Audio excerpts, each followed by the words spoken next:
there are exemptions left and right for Yes. construction, and because it seems like most people in leadership consider this to be a zero-sum game, right? Either we build Yes. fast or we build quiet, but we can't have both. You're listening to Happy Space, a place where inclusion meets design. Our environments influence how effectively we can participate. Too often, you see people burn out or opt out, when in reality, they've been designed out. I'm your host, Clare Kumar. As a neuro-inclusive design strategist, I look at how to create more hospitable space, culture, and experience so that everyone has the opportunity to contribute their best. Today, we're exploring sound and social conflict with Jan Doering, Associate Professor of Sociology at the University of Toronto.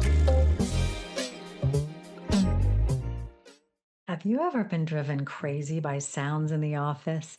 Loud talkers, intense typists, or like I had to deal with once, the sound of a colleague clipping their fingernails.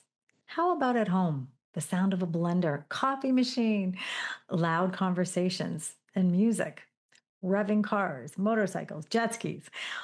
Right now, I live next door to a music producer who, as you would expect, loves music. And honestly, so do I.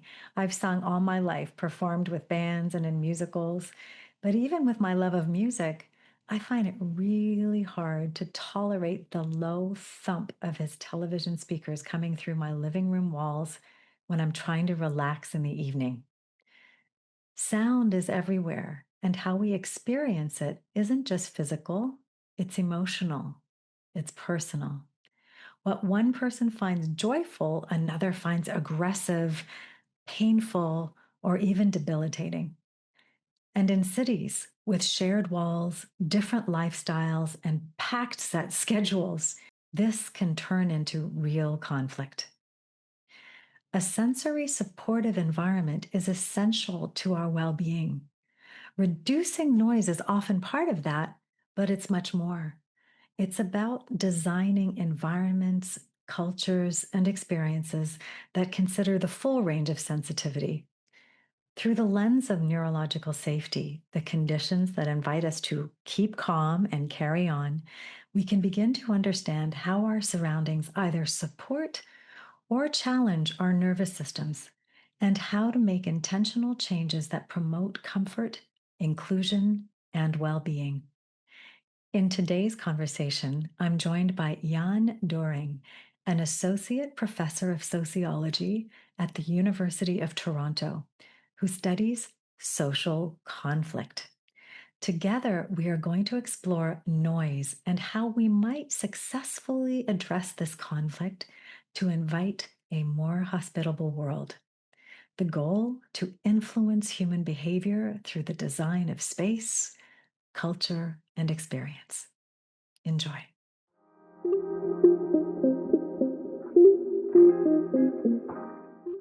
Welcome, Jan. Happy to have you on the Happy Space podcast.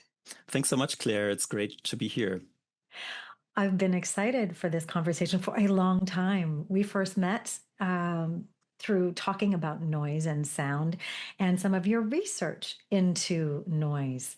I am particularly interested in your line of inquiry around sound and social conflict. And from my vantage point, there is a lot of that going on where I live. My first question for you is why you think we have such tension around noise. Here's an example. I play tennis at a local tennis club, and it's situated right beside a park. And in this park is a baseball diamond. Well, when I took my kids to baseball practice many years ago, it was a very chill experience. You would hear applause, you would hear cheering, but you didn't hear a big loudspeaker with walk-on music for number 9. Let's hear. And so I'm sensing that there's a cultural shift in the entitlement to make noise as maybe one of these things. We have a cultural impact on how we view noise and how we feel entitled to express ourselves. We also have a tug of war between commerce and well being. In Toronto, where we live, I notice we talk a lot about having a vibrant city. And vibrant, my interpretation of their use of vibrant is pass for making tons of noise without considering the neighbors and the residents. It's really around supporting commerce. So with these two as a starting point, I would love to hear your thoughts on why we have tension around noise. Great question. Wow, thanks. That's a big question. I think very fundamentally, hearing is a sense that is difficult for us to control. So I can close my eyes if I don't want to see what's going on around me. I can avoid touch with other people in most situations. Even with smell, I can move away if it's a subway cart and I'm bothered by someone's smell. Although that can be difficult as well.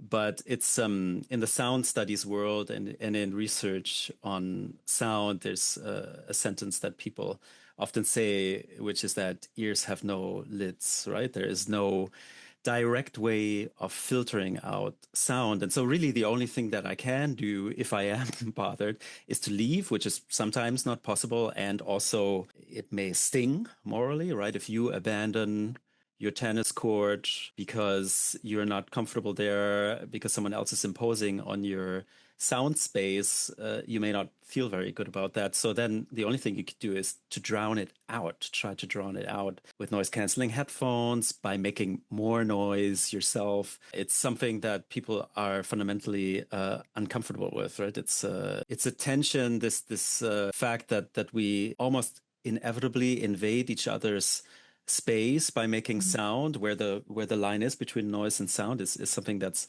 very difficult to tell, and I'm sure we'll talk about it. But that is making it in a densely populated space almost impossible to not have conflicts over noise. And to your point, it's this definition or line between sound and noise. Noise is unwanted sound, is my light definition. Maybe you have a better one. How do you define noise?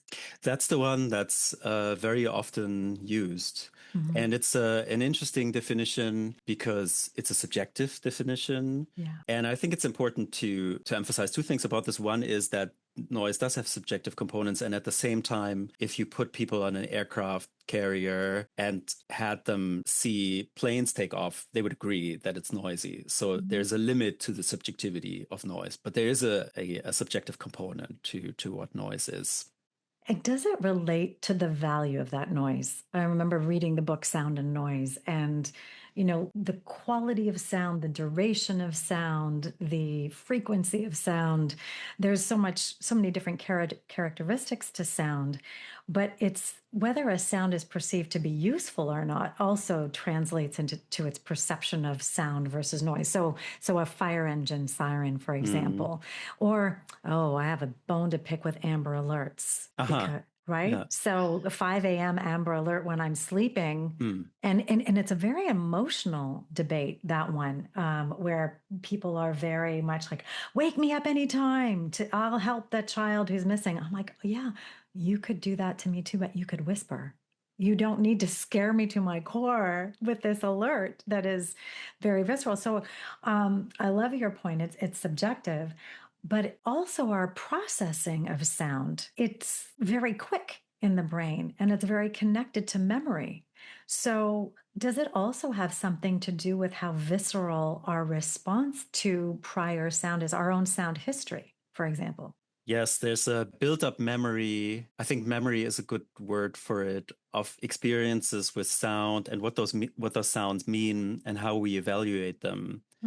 And that shapes our perception of noise. And you've pointed to value. So I think we can point to utilitarian thinking, right? Is this something that enhances the greater good for the greater majority of people, right? And in the case of an ambulance, in many cases, we would probably say yes, or in the case of a fire truck. And in other cases, we might not. So that would be an important criterion. Yeah. There's often moral evaluations of the people who are making the sound. And I'm finding in my fieldwork that if people feel that the noise is indefensible, it becomes noisier, right? It's something that over time will probably generate a stronger emotional response because it's more upsetting. It's literally more upsetting in any way, the way that people think about and talk about the phenomenon, but also how they feel in their body when they hear the sound. I've definitely lived that and am living it now with totally trying to have a counter strategy. Here's my strategy is to try and think of the person on the motorbike so happy that I'm at least tapping into that bit of joy that somebody else is experiencing, even if it's my hell. And it even extends to my love drinks coffee multiple times a day. And his coffee machine, of course, grinds the beans. Oh, yes. And it's about 80 decibels of, for me, purely useless noise. But for him, it's his whole body is getting primed for this great coffee experience, right? And so the absolute extreme, it's so sweet. He now comes and closes my office door, or if I'm close to him, he says, "Plug your ears. I'm going to run the machine." But this machine also does cleaning on its own with no warning, and that's about 72 decibels. Because I'm nerdy, I've tested all of this. I walk Right. around with my phone app and my noise meter, like I'm never without it. So it's really interesting because he will not even notice those sounds. Mm. Whereas I look at them as, and I call them audio assaults. Do you wish your workplace had an understanding of how you work best?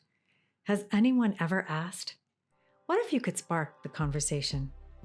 I've created a simple free tool to help you do just that. It's called the Happy Space Work Style Profile. It not only helps you pinpoint the conditions that invite your best work, it offers a simple worksheet so that you can share exactly what you need. Are you, for example, one of the 1 in 5 people who want to sit on the floor, or one of the over 10% who want to lie down during their workday? That's me. But most leaders don't know any of this. Have your whole team complete and share their profiles to better understand each other and invite richer collaboration. The Work Style Profile is the first step in the Total Teamwork Program, a facilitated path toward the compassion-infused co-creation of work. Scan the QR code on screen or head to clarekumar.com/work-style-profile to complete your profile today. Coming back to this counter strategy that I have of trying to associate with somebody else's joy to lessen my adverse reaction to the noise, I have a feel it's helping. Do you have any thoughts or experience with what people can do to improve their relationship to the soundscape? I am so impressed that you're doing that. So I have thought about this and the pattern that it may not be helpful to you as an individual if you envision the people who are making noise in particularly dark ways and morally problematic ways, that's not helpful. I think I'm fairly certain about that, but there has been overall, and I've never suggested this to anyone because this is not my place to tell people how they should engage this. But I have thought about how that could be helpful, how reframing one's thinking about this could work. And really, what I've heard from people is just a very fundamental resistance to wanting to do that because there's a moral sense that you've been wronged in the situation, and it takes a great deal of emancipation from that to be able to say, yes, but I might still be happier if I meditate on this, if I try to reframe this and think about the people differently. So I have never met anyone who has done that. So I congratulate you for doing that. I've personally had these kinds of thoughts, though, and I've tried to work on it as well. Back when I lived in Montreal, I was living close to a park. Actually, I was living next to the park. It was very Which small. park? You would not know it. It's a playground. So it's and that was part of it. So it was a playground with benches, and it's a gentrifying neighborhood, and people come out there at night to drink, to smoke, to have fun. And the fact that it's a playground was related to this because in the morning you would sometimes have beer cans, you would have some cigarette butts, and it made me very Yes. angry, and it made the noise more unbearable. Mm, And I tried, I'm not sure if I succeeded, but I tried to rethink the experience to say these are people who don't have balconies. They are trying to socialize with their friends. Some of this was during COVID. yes. They cannot meet in other ways. Yeah. But I'm not sure I made it as far as you did. So you say you think it was helping. I tried, and I don't think I necessarily succeeded. I think so. And I mean, full disclosure, I've gone from, and I'm still very triggered by certain noise. It happened most recently while I was away in Luxembourg. Uh-huh. After having considerable noise stress here, went to my family's place, and unfortunate timing, they had ordered the removal of 6 stories of windows Okay. the morning after arriving from an international flight and significant noise stress. And I really had a bad reaction to that. But I've thought it doesn't. So this is how bad my reactions have been. I've been visualizing because predominantly, and I hope listeners don't hate me for saying this, but I see this as a predominantly male problem. Although I see women bikers and I love it, and I've been talking more and more to motorcycle riders to understand and get closer to their joy and to try and Mm, understand it. mm. But I was sort of envisaging castration, if I'm going to be honest. I was really like, we need to stop the source of this problem, which I think is testosterone based. But I'm curious actually, because, so for example, I live on the lake and I saw there are jet ski tours here, and I was looking, and individuals with jet skis. And I was sort of observing who came to the parking lot with their jet skis. Well, it was a gentleman in a Ram or a Ford F-150 with a modified exhaust, unpacking jet skis with modified exhausts. And so what I see predominantly in the people who seek joy from making noise and expressing themselves in this way, feeling the vibration, because sound is to our ears, but also the vibration to our bodies.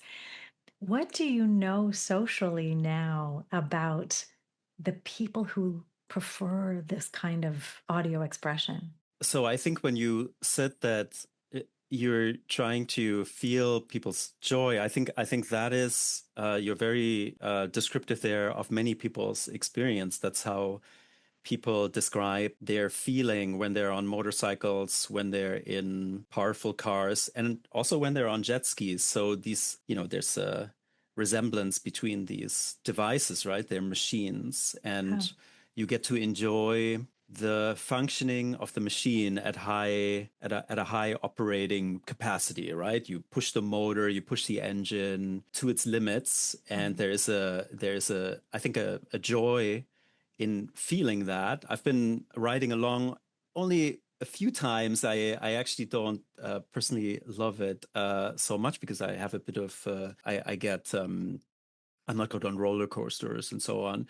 Speak to But me. Speak to me. I feel you. okay, right. Yeah. But you feel it, right? Like you Yeah. feel you're pushed back in your seat or Yeah. something like that. And there is an almost primordial excitement in that. And I think, I'm not sure how deeply this is in gender, but there is, of course, the tendency that men are raised more to appreciate machines, Mm. technology. It's just a socialization Yes. phenomenon that boys get cars and Yeah. whatnot as toys, and so there's this excitement that is definitely gendered, and women enter this world and more than I think many people think, and their experience Hmm. there is very interesting. But yeah, it is a very gendered experience, and it is often related to this desire to feel a machine, and the noise is related to that. When you hear the noise that an engine at high operations makes, it gives you visceral feedback, right? Yes. Yeah.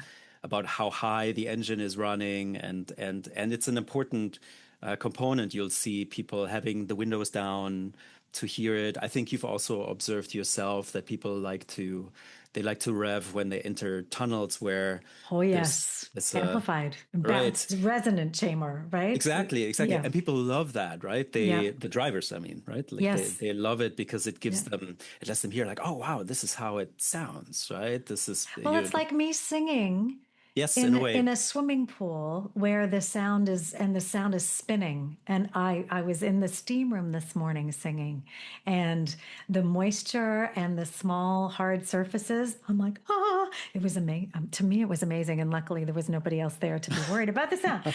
But so yes, this is why sound, and I don't think any levels of our government deal with very effectively the vibration of sound, the fact that it's affecting every cell in the body because we're water and water is vibrating. So we feel all of it more than we just talk about sound and decibels related to volume and hearing. We don't talk about the vibration, that low bass that's carrying. We come through Caravana weekend, right? Right. And this year I didn't hear, but it all is a matter of wind direction, which is, the vehicle to carry those sound waves. It's really interesting to me, like just following this thread a little bit further, thinking of Stellantis and some of their cars that they've actually put speakers in electric vehicles generating incredible sound to give that visceral feeling, right? There's a whole appreciation. Electric cars are going to be quieter. Well, unless they're at high speed, then the tire noise is going to be still significant. But they're actually recreating the sound of the engine because that's what their buyer wants. I guess this is the question. What's the social conversation around collective understanding of well-being and the stress that some of these inventions is now placing on the general public because one person backfiring disturbs tens of thousands of people? And what are you noticing in that conversation and any kind of ethical, moral, collective responsibility? And how does it vary by culture? That's a big topic, and it also depends on the particular sound that we're talking about. But maybe we'll just talk about Let's talk about car about engines. cars, right? Let's Cars and talk about motorcycles. Let's talk about cars. cars right now. Let's talk about cars, baby. Yeah.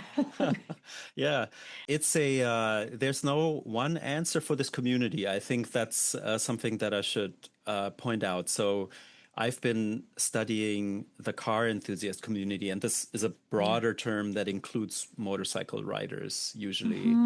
And it includes people who are into various kinds of cars and motorcycles, classic cars and their preservation, American muscle cars, tuning cars, My right? distinguished gentlemen riders that I talk to who ride their motorcycles in suits. Ah, yes. Like they're Okay. a classy group. There were 300 bikers across the street from me one morning gathering for a trip together. Only 2 to 3 bikes, I think I counted, made noise, like revved the way I would expect if I had 300 motorcycles across the street. But this distinguished gentleman riders group they had a consciousness. And this is so to your point. Yeah, there's a diverse experience even within. So I don't want to tar and feather people that are riding motorcycles. I love that people are finding joy. Some of my favorite people are bike fans. But it's this question of how do we raise the consciousness, and where is the consciousness today amongst this community, and how does it vary by individualistic culture, North America, collectivist cultures, Asian, to point two extremes. How are we thinking? I mean, when I was in Singapore, I didn't hear people revving their cars to get attention and make noise. The motorcycle was an A to B experience. It was a means of transportation. So that's kind of the question. What are you noticing? Well, I've been doing my research really in individualistic cultures, although there are, it's not as cohesive as you might think in Japan. For example, there are also car cultures that are, quite noisy. And that will be more of a collectivist culture. But I think generally speaking, one can make this comparison that this is a phenomenon that you will find more in Europe and in North America than in other places. So I think generally speaking, that's true, although it's not always true. And in terms of consciousness, so I think there's two things. One is the consciousness about noise and how we impinge on others is a big element of this. But another one is also aesthetic experience. So people grow up, you know, and if you talk to older motorcycle riders and drivers, they're not necessarily going to be so excited about loud engines anymore, just like we are no longer excited about roller coasters, right? Like Mm-hmm. it's not exclusively, but primarily the domain of younger people, people who from the age of having just gotten their license to, I would say, late 20s, early 30s. Ah, And there's both the aesthetic appeal, right, of this yes. experience, and also the interest in risk taking that it entails, because you have to also accept some risk there, Yes. and perhaps then a certain, question of how moral is this behavior. And there too, you have divisions. Yeah, there's a lot of things to say about this. But one thing that I found very interesting is, how do you think about riding in the city, particularly? Because you could also ride in the countryside. I mean, it's not always accessible depending on where you live. But a lot of people who are in this community don't live downtown. And so they would have the option. And you can think about downtown as a place that's loud, which would suggest that you should be quiet so that it doesn't become even louder. Or you could say it's a place that's already loud. So this is the place to make noise. After all, it's already If loud. you live here, you've already subscribed to being assaulted I by get noise. that answer a lot, that people say if you choose to live Mhm. along the Gardiner Mhm. in downtown Toronto, that's exactly what people say. You What have percentage of people do you think? Do you have a sense of what percentage of the population thinks, yeah, you chose noisy, suck it up? I don't know. My personal research is, my method is always to probe very deeply into Mhm. particular people rather than to have large numbers, which you would need to say something about percentages. There are surveys that would give this kind of answer, I think. I love scientists because they know where they're operating. It's perfect. Yeah, what you can say and what you can't claim yet. Yeah, so cultural differences. One other thing I noticed recently, I was in Barcelona, and the city had a real campaign inviting, because there's been a bit of backlash to tourism there. There was a campaign all through the city inviting more gracious behavior, Mm, and some of it had to do with noise making, and almost, every few lampposts there was a banner, and it was either a message about, at the beach there were messages about being kind to the environment, but in near Sagrada Familia, the big Gaudi church, for example, big banner saying shh, respect the residents of Barcelona, and a 600 euro fine. So the city was making an effort to influence the container in a vibrant place. When I was in the Barcelona beach, there was not one jet ski in the water, not one. In Toronto, we have jet ski tours. We have motorized watercraft exclusion zones now because of bad behavior. I've witnessed jet skis terrorizing wildlife, oh, spraying people. We mm, have egregious behavior, mm. and I see cities responding very differently. What do you think, as a researcher, you might be able to offer up to municipalities, provincial governments, federal governments, as insight as to how to invite, respecting the guidelines that we already have in place, but thinking more collectively? Do you have any golden thoughts on what we can do to encourage leadership to be caring more about our environments, our soundscapes? So enforcement is one thing that you do, but you have to have cultural buy-in, right, from the population. People have to. You Yeah. you heard probably about the backlash against the speed cameras, right, in the city and in surrounding municipalities, where people say, "Oh, Mhm. it isn't fair. I was just speeding 20 I was kilometers. just speeding. I was just going home, it's not." Yeah.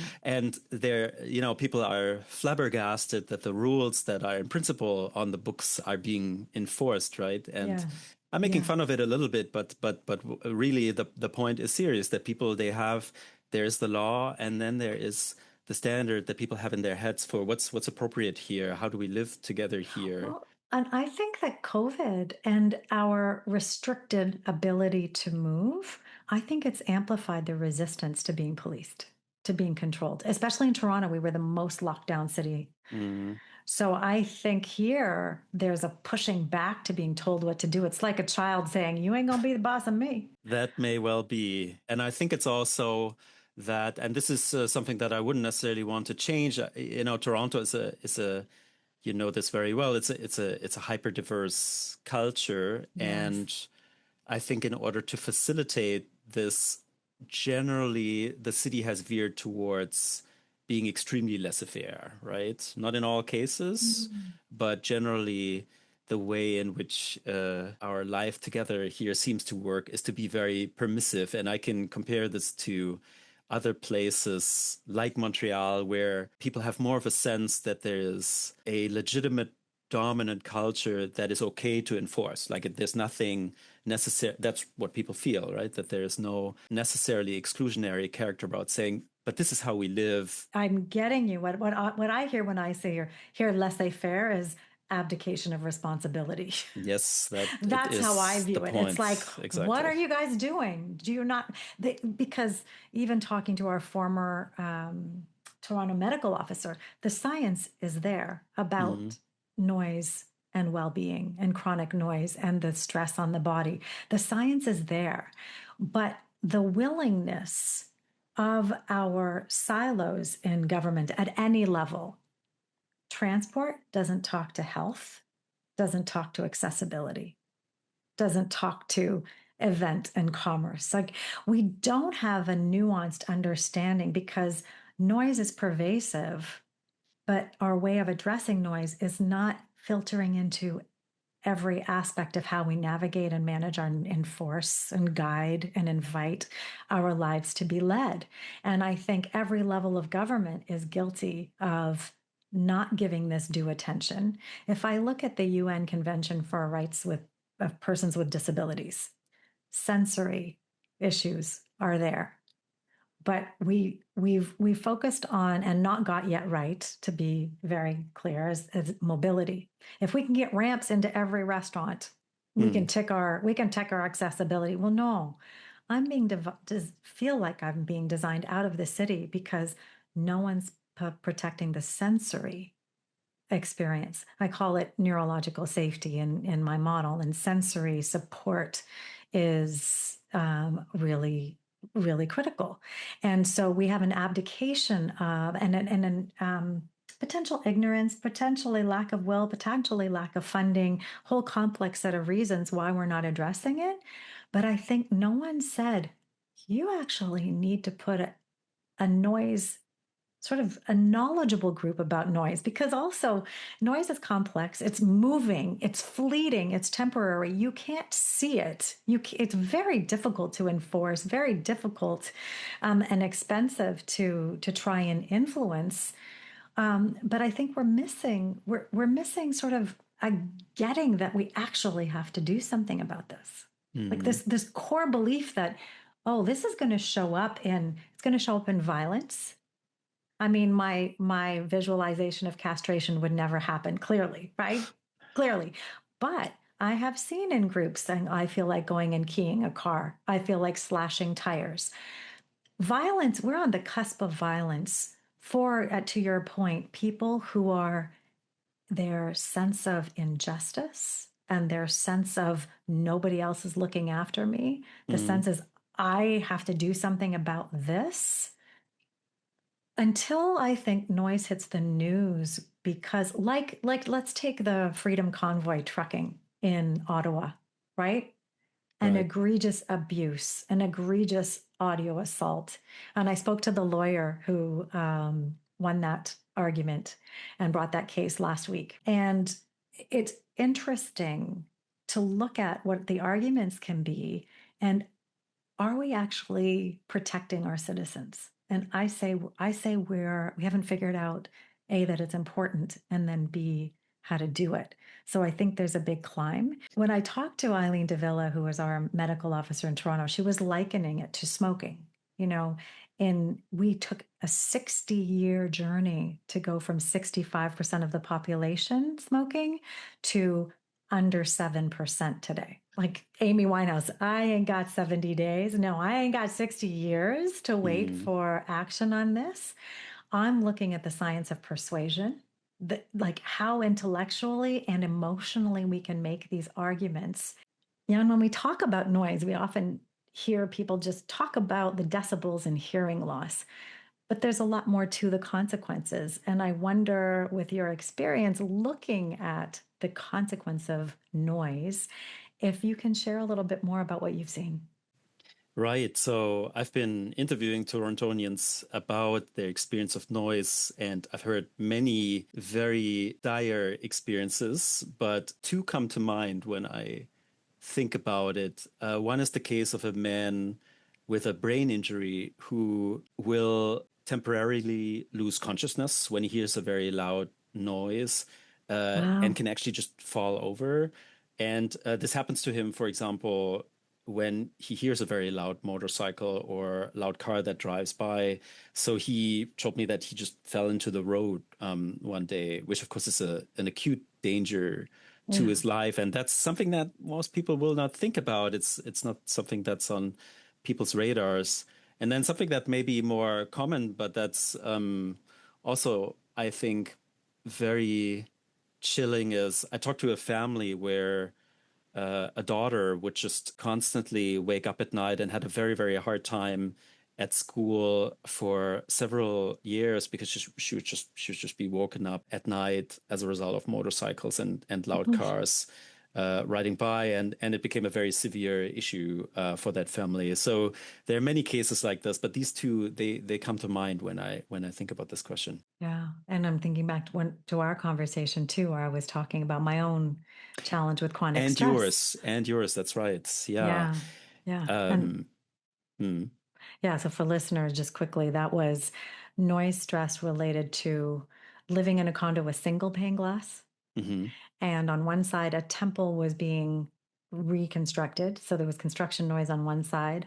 On the other side was a school ground, which used to be enclosed, and I never heard it until they rebuilt the school and then built the playgrounds essentially with 8 tennis courts on them in between my condo and the school building.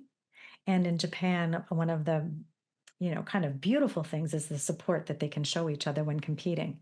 So while there might be 4 people on the court, there were 8 people on either baseline Mm. screaming at the top of their lungs, times multiple courts, multiple times through the day. And that sound traveled through that single pane glass. And then in the evening, when those sports were over, the taiko drumming studio began. Oh, wow. And taiko drumming is boom, boom, boom, boom, boom, boom, boom, amazing music. But when you can't escape noise stress, I had my own medical emergency after breaking through the single pane glass. Mm. And so and I think my concern is that we get to such a level of stress that people don't have a way out of, that we start to see more of these situations that can be, like you said, acutely dangerous. Yeah, that's right.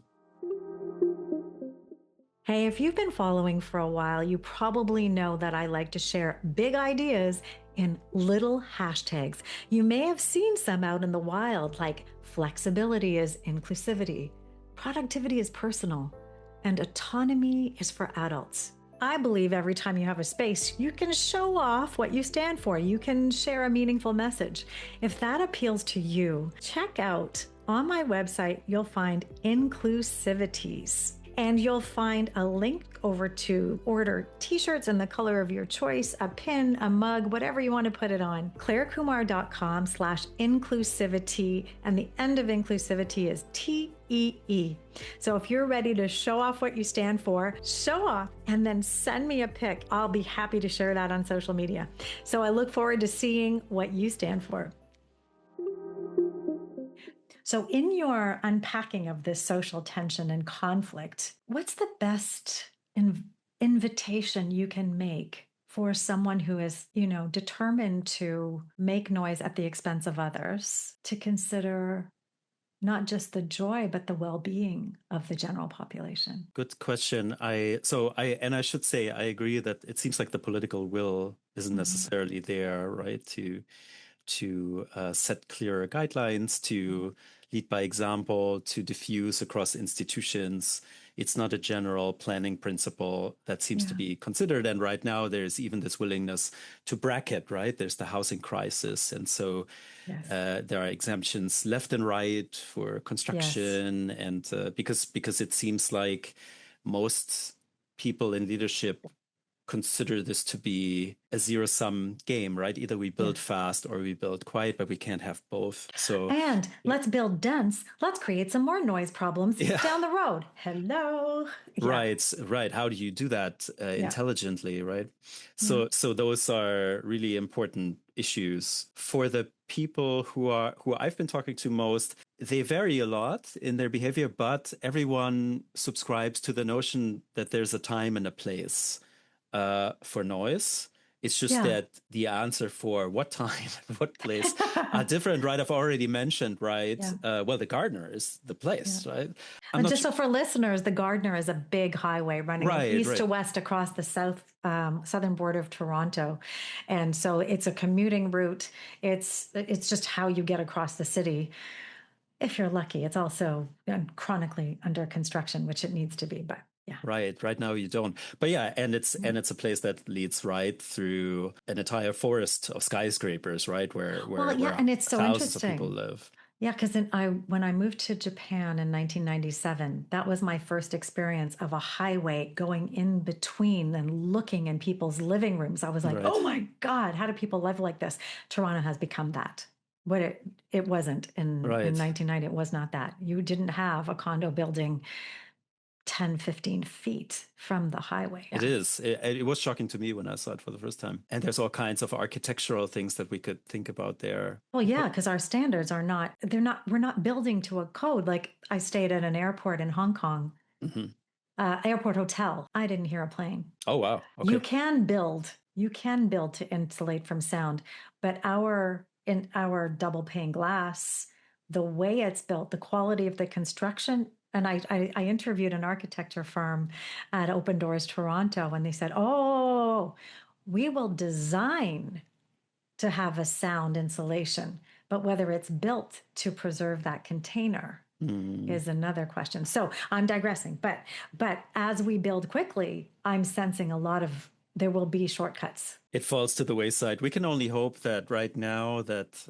there are actually condos in Toronto that remain unsold when the construction picks up again, which it must.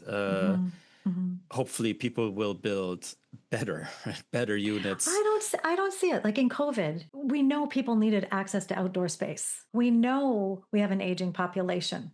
Are we building condos with required balconies, with required cross ventilation, with required width of turning a wheelchair in a bathroom? No, we're not. We are so far behind any kind of accessibility guideline and well-being for humans, disabled or not. Everybody can be disabled tomorrow. You fall down the stairs, you go and live with the new problem. So we are not acting with all the information we have. For sure. The standard is very low right now. I agree. There should really be the moral commitment and the political commitment to implement these standards. But if it's more difficult to sell units, then hopefully there's a change in mindset there that people say people don't want to live in these units that sound as if you were outside or worse. So that could be part of it. Okay, more questions because I'm loving this conversation. Thank you so much. I don't think this is a bigger question. Number one, are we allergic to peace culturally? And I'll unpack that question in a minute. I'm curious what percentage of buyers, whether it be a hotel room for a weekend or a place to live, actually look very closely at the soundscape. So we look at a project that has not got off the ground near train tracks, and it was deemed that you could not open your window living in that unit. Yet those units are allowed to be built and sold and marketed. And depending on the economic drivers, what percentage of the population is even aware of the impact of sound on their cells? I mean, one example as a productivity coach for 20 years, people think I get enough sleep, I'm fine with less than 6 hours sleep. Well, actually, you're operating impaired. So people don't have the information and then continue to design a life around information that says, I'm doing fine. This noise is fine. Is it a problem of back to are we allergic to peace? A cultural belief that, I mean, you're probably aware of the 2014 study in which individuals chose to have electric shocks, deliver themselves electric shocks rather than sit in a room with their own thoughts. I was not aware of this study. No. Okay, I will put a link in the show notes. I will send you the study. But yeah, people were invited to be just not given anything to do, be alone with your thoughts, or here's something you can give yourself shocks. The majority wanted to shock themselves. Uh-huh. I and in the US, I talked about this on an earlier episode. Probably silence is golden. With the authors of the book Golden, The Power of Silence in a World Full of Noise. Um, how I went down to a hotel and have you been to Great Wolf Lodge, the water park in Niagara Falls? I don't know it, no. Okay, it's an atrium with a water slide and kids playing. Well, this hotel was an atrium with waterfalls and amplified music. And you Mm. imagine the soundscape in there. You had to shout to check in. We stayed one night and then made plans to do something else. I canceled going to the conference, everything. In the morning, I saw a pool and I thought, oh, this is great. I'll have a moment of respite and I'll be able to regulate my nervous system, calm, and enjoy a swim. Sorry, we're going to pump some music in that pool so you won't be able to think there either. The war on our ability to self reflect, the attack on peace. I don't know if it's as calculated as saying keep people stupid, keep people malleable. Let's feed the messages we want, but we're not going to invite self reflection. Mm. But I think that's at play, and we need to fight for sanctuaries. We need to fight for our parks as sanctuaries of sound. We need to fight for these pockets of peace in our culture so we actually have the ability to be regularly with our thoughts. Yeah, wow, that's an ambitious argument. There may be a case to be made like that. What you just said reminded me of arguments that I've heard in critical theory about how the industrial age shapes the human being and their preferences and ideals. For example, Mhm. there's this famous statement by Theodor Adorno that jazz is the pumping machine extended into the human, where the desire to want to listen to that kind of music could only be explained by people slaving away at the machines all day. It's a similar argument. It's difficult to make, but you may have a point. I guess one thing I would say is there is also the counter movement, right? There's the desire for. I was recently talking to a friend who I discovered goes to silent retreats. Mm. There's the mindfulness movement. You're very aware of these things. Mhm. So these things also exist. So is there a general trend that we have, a general desire towards wanting to drown out our thinking, our finer Gabor sensory? Mate will say it's a form of numbing. So we can escape dealing with hard things because just give me sensory input of some kind of addiction, some kind of, Yeah. whether it's alcohol, whether it's sex, whether it's going fast, like stimulate me so I don't actually have to face what I'm facing. Yeah, yeah, you may have a point there, and I too sort of drown out the subway when I'm on the subway. Well, rather than not doing it. So I think a case like this could be made, but how does it compare? There is this trend also towards wanting more silence, seeking it out, seeing it as a goal in and of itself rather than a means to an end. So Yes. I'm not sure that one would say that our culture is generally heading in this direction I of think the challenge, getting though, louder. is as I talk about neurological safety and when we have a shared space designing for the more sensitive, Yeah, yeah, we right. we can't. We can't with noise because we can't protect from those few people that want to disturb the peace for tens of thousands at one instant. And so that's where, in my opinion, we need our governing bodies to help invite the culture. So Mm, I want to come back to that question of what would you right. say to someone? What would you say to a noisemaker, a noise lover?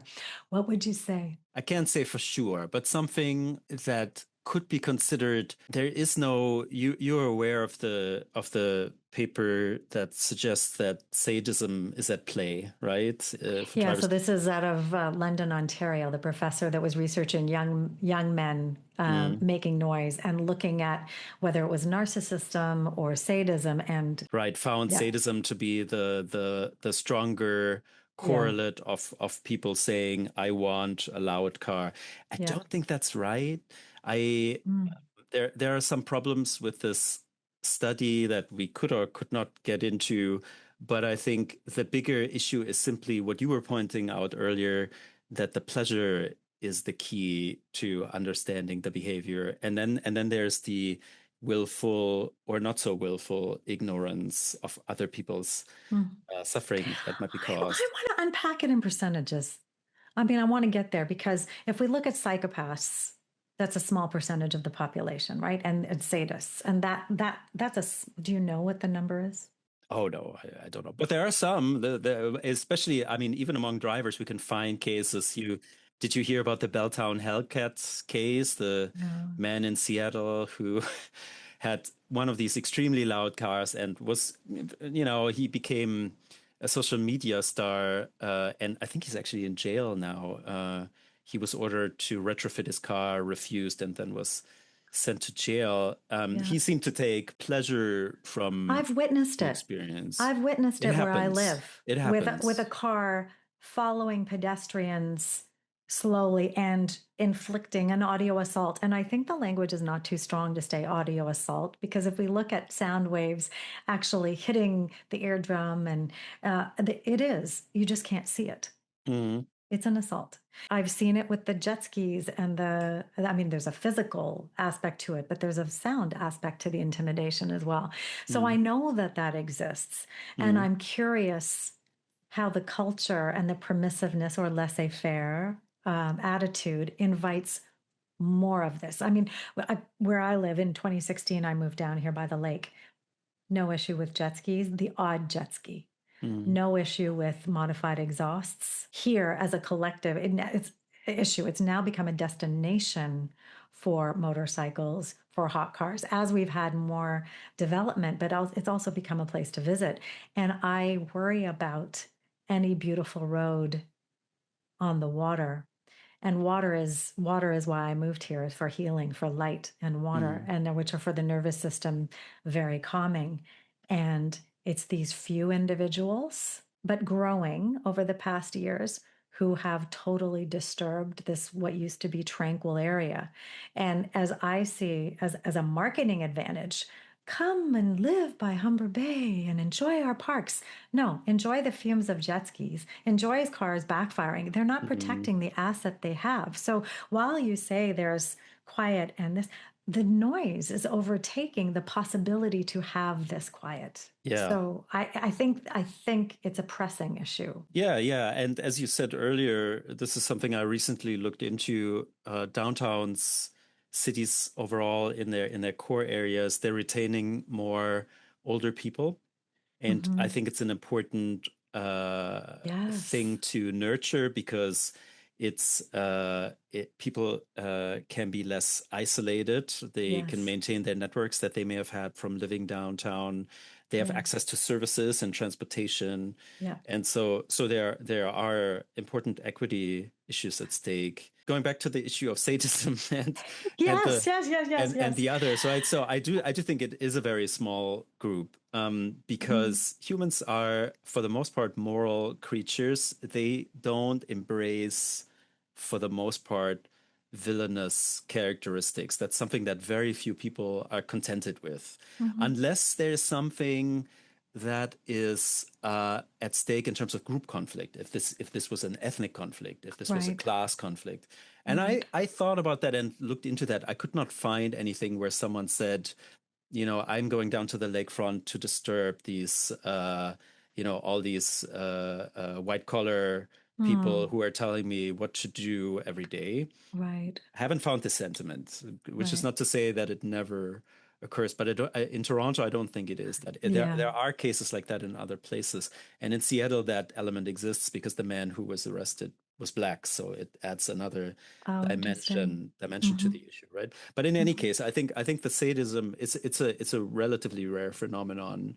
So I think for the others who are more just oblivious or ignorant of the problems they're causing, one could try to provide a different opportunity, right, to live out their hobby, right? So we could try to make road space available where it really is okay to make noise.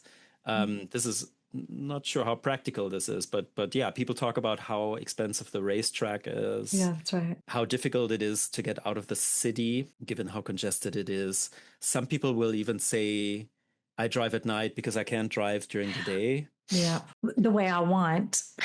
Yes, exactly the way I want. You could drive very slowly on the Yeah. Gardner But you don't instead. get the sense of freedom and Exactly, exhilaration exactly. You don't. at And 5 p.m. in Toronto on the Gardner. yes, No, yes, yes. no, it's not what you're looking for. And the jet Yeah. skis never run into this, right? So this Yeah. would be a great explanation for why the Yeah. jet skis are so popular Mm, now in a hmm. city that's kind of drowning in traffic and Yeah. where people love enjoying engines. Yeah. The waterway is not so congested at any point of the day that you cannot speed through it with a jet ski. So we could try to, see it as a youthful form of deviance, as so many generations have had their unique form of deviance, and in Mm, some way channel it in ways that we can live with better. Uh, but I don't mm, have a perfect suggestion for this. It's just mm. one would have to think about urban planning, Yeah. how to make it possible for people to drive this kind of way without bothering such a large amount of people, Hmm. Yeah, it's raising compassion. It's inviting compassionate thinking, and that's difficult. Because we might not even have compassion for ourselves. I'm going to bring an example from you probably heard of the book Clamor by Chris Burdick. It's a new book, right? And I'm looking forward to speaking to Chris about some of these things as well. And one Okay. example that he relates in the book, which I thought was gorgeous, was looking at a hearing specialist trying to understand why people are not wearing hearing protection to protect their own hearing when they know they're losing their hearing until the hearing specialist invited a connection to a reason for that individual to care about their quality of sound. So this fundamental not thinking about caring about the soundscape, I think, is the point. So this person was a fly fisherman, I think it was. And so she said, envisage a sound that you love. And he described a sound and she said, well, or he, um, you would lose that sound. Oh, okay. So we That's can't make intellectual arguments for something so innate to who we are. I think we have to find an emotional argument. That person wore their hearing protection. mm, So if we transfer that to a young person who knows that motorcycle is risky, who inherently would know that the noise is offensive, but not be connected to the impact in any kind of meaningful or personal way. My thinking is that's the nut to crack is to figure out how there's a personal connection to something that with the feeling of invincibility of a young 20-year-old male it's like really hard to connect to this potential that oh actually I should care about this thing. yeah, yeah. Yeah, that sounds right. And I mean, you and I, we both watched the city engagement efforts, right? That have been made in Toronto. And Yeah. I looked all over the city. There was a promise, I think, last year to do a large scale public education campaign, and I came across one of those signs finally that they put up to discourage revving. Do you have a picture Yeah, of it? I do have a Send me a picture of picture it. if you have it. I can Yeah. send it to you. You're going to be furious, but it's also hilarious. So it shows a motorcycle, and the line is to rev or not to rev. That is what they came up with. Wow. Pulling a So little Shakespeare into this, are exactly. So, we? so how are we reaching these How are you people? reaching that dude? We're going to engage their love of Shakespeare, and then not to even suggest an answer. But so that was what the city came up with, right? So it's Wow. very very it's a very disappointing. It's not Barcelona in your face, a sign with the fingers over the lips and shh, and a 600 euro fine, right? And on It's top of not that, that, yeah, yeah. in Europe, the license plate for a motorcycle is about the size of my notebook here, which is, Hmm. an 8.5 by 11 piece of paper kind of size. Okay. Here, what are the size? It's less than a 5 by 7 postcard, Mm. and they're allowed to be, I don't know if they're allowed to be, but a large percentage of bikers put them on a hinge, tuck the plates underneath. They are allowed to fly under the radar, Yeah. and nobody's doing a damn thing. Hmm. Yeah, it's true. And the police have a no chase policy for good reason that if Yeah, there isn't yeah, if there isn't a compelling reason to yeah. pursue this person, they're not going to. And the bikers know it. I've Yeah. watched, The I've bi- watched, I joined the police on our bylaw for the blitz that was happening right outside my window, mm, actually. hmm, So I joined them for a couple of hours, just watching, observing what was going on. And one biker for sure, the police went to stop him and the biker just went, just like, I'll leave, and just left. But another biker, this was on the corner of Park Lawn and Lakeshore, was turning right and at the light, and he revved, and the officer was going to let him go, and he was like, "You buddy, over you go," because it was like, okay, like there are laws against unnecessary noise. Yeah, yeah. There is a reluctance from police to actually act on it, except for some. I've interviewed some officers who are, Mm, "Oh, I love giving out these tickets. This is what I do. I live for these. This is like I give out multiple a night." So it's a very personal issue for the yeah. enforcer and the person making the noise, and for the people at the receiving end. That's a really interesting point, and I think it returns to something that we talked about earlier, a bit the difference between the law and the standards of life that we have together in a community, and the officers. I think many officers know this is something you see around many issues: public drug use, Mhm. noise, Mhm. any sort of deviant behavior, where the police know, yes, there's the law, but you do need to accommodate the general standard in this community to retain essentially the legitimacy of policing, right? If you enforce the law as written down and people feel like, but that's not how we live, right? Then it become a problem, and a lot of officers are very aware of that Mhm. difference, so they'll use discretion sometimes in ways that you don't appreciate. But yeah, so how do we get people, how do we create messages that make it clear to people what their impact is? I think there are so many good examples that people would find convincing. Many of the drivers that I spoke to said, you never want to drive in such a way that you wake up babies and you create hazard in families. But it happens, right? So that's Mhm. I think This is what I was getting at. I was thinking of a young man and their grandmother and right. making the connection to elders who they care about. But I wonder, in our fractured society where we've got families living apart, we don't have the same cultural constructs that we have maybe in countries we came from. And so we don't have that sense of respecting elders. We don't have the sense of taking care of each other to the same degree. And Mm, so I think as we're diverse, we're fractured.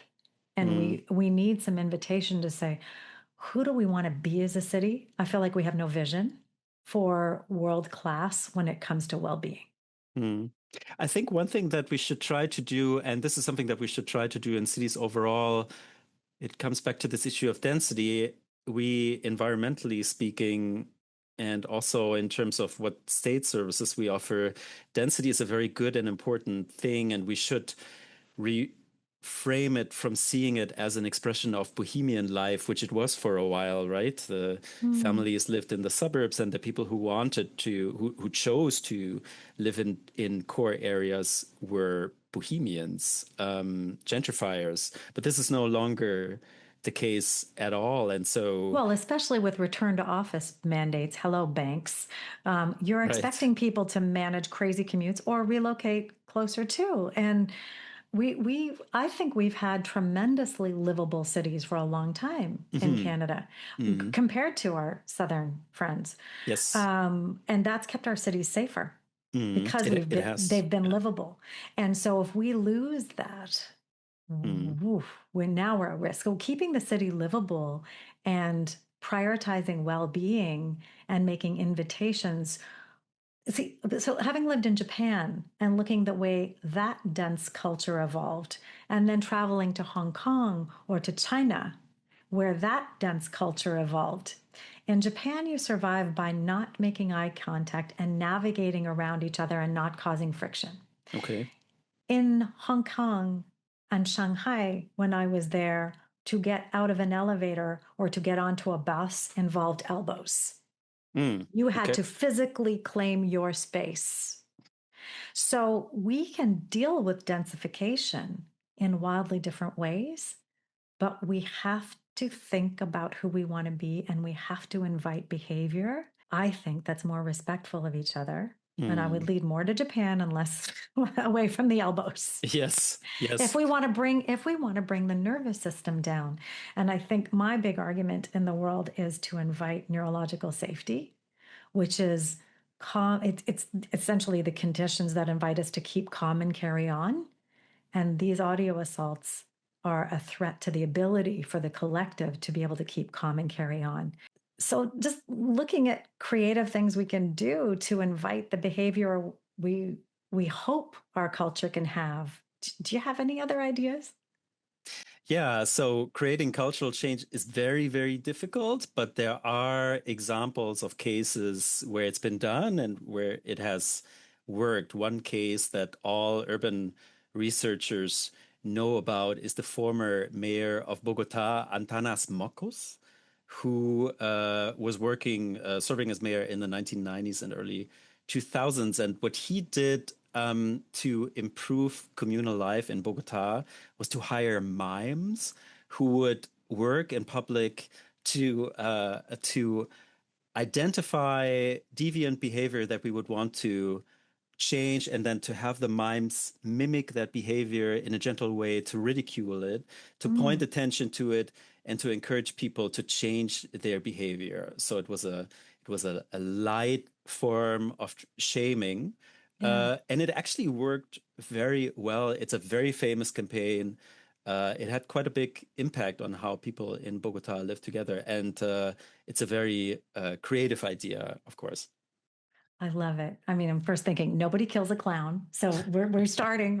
But Antanas Mockus, Yeah. that's beautiful. That's beautiful. It's I the love perfect that name. example. I think, Hmm. and I don't know how many non-urban planners know it. And Hmm. imagine now with video as a way of sharing how viral this would actually travel today if you get filming of the mime, and then it would be really interesting. You don't need to film the person they're shaming, just film the mime. It would be That's right. amazing, right? Actually, it will be. It very much sounds like the perfect campaign for the social media age. That's right. It Yeah. really does. Mhm. It really does. All right. I love that idea. Thanks so much. My Mhm. last question for you, Jan, is if you think of happy space, can you describe for us a happy space of yours? Mhm. That's easy for me. I even have a meditation that revolves around this. So it's one of my go-tos when I need some calm.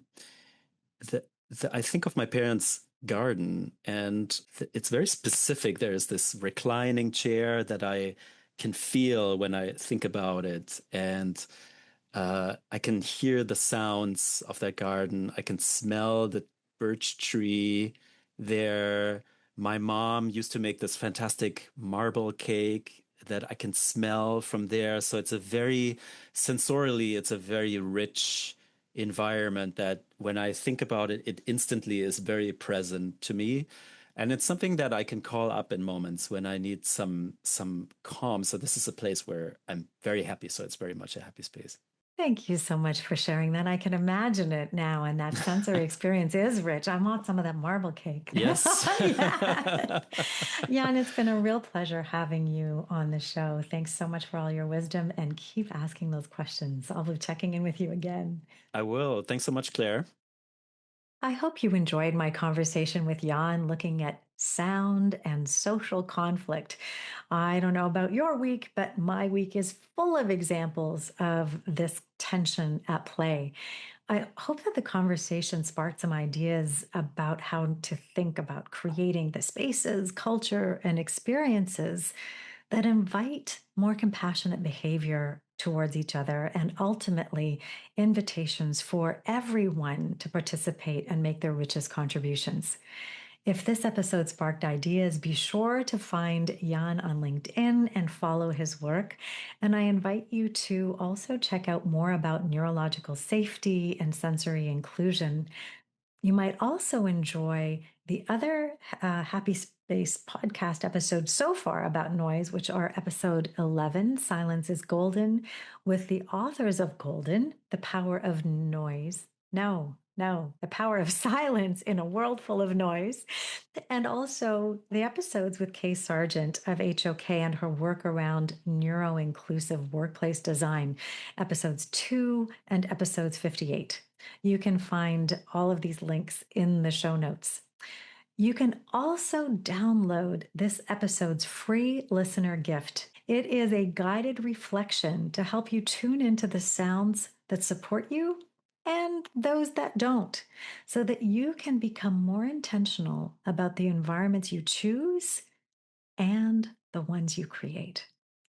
Until next time, may you find a little more peace and permission to create your own happy space.